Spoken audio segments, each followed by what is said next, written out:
حدیث مبارک کا مفہوم۔ حضرت عبداللہ بن عباس رضی اللہ تعالی عنہما سے روایت ہے کہ رسول اللہ صلی اللہ علیہ وسلم نے ارشاد فرمایا،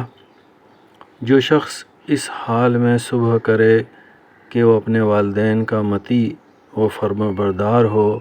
تو اس کے لیے جنت کے 2 دروازے کھول دیے جاتے ہیں، اور اگر والدین میں سے کوئی ایک حیات ہو اور وہ اس کا مطیع ہو تو 1 دروازہ کھول دیا جاتا ہے، اور جو شخص اس حال میں صبح کرے کہ وہ اپنے والدین کا نافرمان ہو تو اس کے لیے صبح کے وقت جہنم کے 2 دروازے کھول دیے جاتے ہیں، اور اگر والدین میں سے کسی ایک کا نافرمان ہو تو 1 دروازہ جہنم کا کھول دیا جاتا ہے۔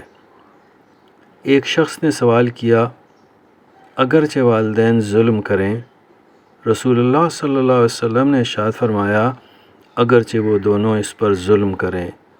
اگرچہ وہ اس پر ظلم کریں، اگرچہ وہ اس پر ظلم کریں۔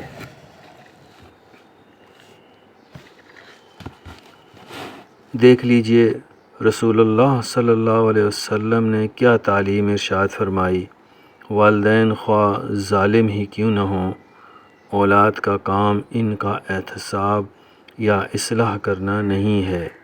بلکہ اس صورت میں بھی اولاد کا فرض ان کی اطاعت ہے،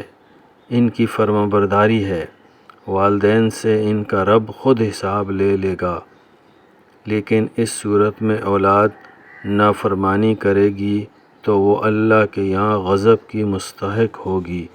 اور اس کے لیے جہنم کا دروازہ کھل جائے گا۔